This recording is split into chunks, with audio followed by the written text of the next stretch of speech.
ప్రభుత్వం పరస్పర అంగీకారంతో నగరంలో రోడ్ల విస్తరణ చేపట్టనున్నట్లు రాష్ట్ర పరిశ్రమలు, వాణిజ్యం, ఫుడ్ ప్రాసెసింగ్ శాఖ మంత్రి టీజీ భరత్ తెలిపారు. ప్రభుత్వ అతిథి గృహంలో ఆర్ఎండ్బీ శాఖ అధికారులతో రోడ్ల విస్తరణ, ట్రాఫిక్ పై మంత్రి సమీక్ష సమావేశం నిర్వహించారు. ఈ సందర్భంగా ప్రజలు, కర్నూలు నగర ప్రజలకు ట్రాఫిక్ కష్టాలు లేకుండా ప్రత్యేక చర్యలు తీసుకుంటున్నట్లు చెప్పారు. జనాభాకు అనుగుణంగా రోడ్ల విస్తరణ చేపట్టాల్సిన అవసరం ఉందన్నారు. ప్రధాన సర్కిల్ అయిన రాజ్ విహార్లో ట్రాఫిక్ కష్టాలు తీవ్రంగా ఉన్నట్లు మంత్రి పేర్కొన్నారు. ఇందుకోసం ఆనంద్ థియేటర్ ఎదురుగా ఉన్న హంద్రే బ్రిడ్జ్ వద్ద నుండి వాహనాలు మళ్లించేలా తగిన చర్యలు తీసుకోవాలని అధికారులకు సూచించారు. అవసరమైతే ఫ్లైఓవర్, అండర్ పాస్ బ్రిడ్జ్ నిర్మించేందుకు అధ్యయనం చేయాలన్నారు. దీంతో పాటు రాజ్ విహార్ జంక్షన్ విస్తరించేందుకు సాధ్యాలను పరిశీలించాలన్నారు. కోర్టు భవనాలతో పాటు జడ్జిల నివాసాలు ఏ స్థితిలో ఉన్నాయో పరిశీలించి అవసరమైన మరమ్మతులు వెంటనే చేయాలని అధికారులకు ఆదేశాలు జారీ చేశారు. నగరంలోని అన్ని ప్రభుత్వ కార్యాలయాలను కూడా పరిశీలించి మరమ్మతులు చేయాలన్నారు.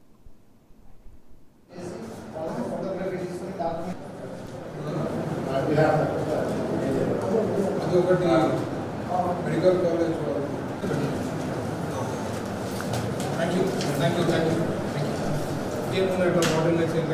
మేజర్ ఇష్యూ సార్, మేజర్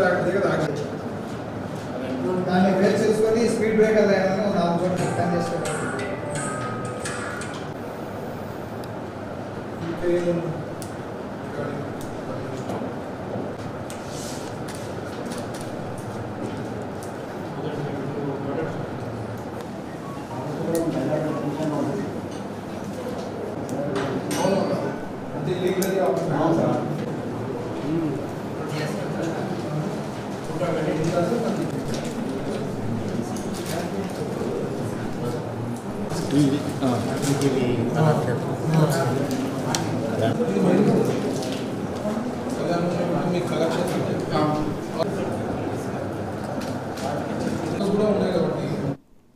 కాగా చిల్డ్రన్స్ పార్క్ నుండి వడ్డేగిరి, ఉస్మానియా కాలేజ్ మీదుగా బుధవారపేట కలెక్టరేట్ వరకు రోడ్డు విస్తరణ చేపట్టాలన్నారు. ఆ ప్రాంతంలో నివాసం ఉంటున్న ప్రజలు, దుకాణదారులతో మాట్లాడి తగిన నష్టపరిహారం చెల్లించాలన్నారు.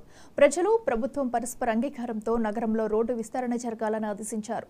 దీంతో పాటు కర్నూలు నుండి కల్లూరుకు వెళ్లే మార్గంలో ఉన్న వక్కెరవాగుపై హై లెవెల్ బ్రిడ్జ్ నిర్మించేందుకు స్టడీ చేయాలన్నారు. బళ్ళారి చౌరస్తా వద్ద ట్రాఫిక్ నియంత్రణకు చర్యలు తీసుకోవాలన్నారు. ముఖ్యంగా హైదరాబాద్ నుండి వచ్చే వాహనాలను ఎస్ఏపీ క్యాంప్కు వచ్చే విధంగా పరిశీలించాలని మంత్రి టీజీ భరత్ సంబంధిత అధికారులను ఆదేశించారు. రోడ్డు ప్రమాదాలు జరగకుండా అవసరమైన చోట స్పీడ్ బ్రేకర్లు వేయాలన్నారు. ఈ సమావేశంలో ఆర్ఎండ్బీ ఎస్ఈఎస్ నాగరాజు, ఈఈలు సురేష్ బాబు, కృష్ణారెడ్డి, డిఈలు నాగరాజు, శివరుద్ర, రవిచంద్ర, వెంకటేశ్వర్లు, ఫణిరామ్, సుజాత, రుక్మిణి తదితర అధికారులు పాల్గొన్నారు.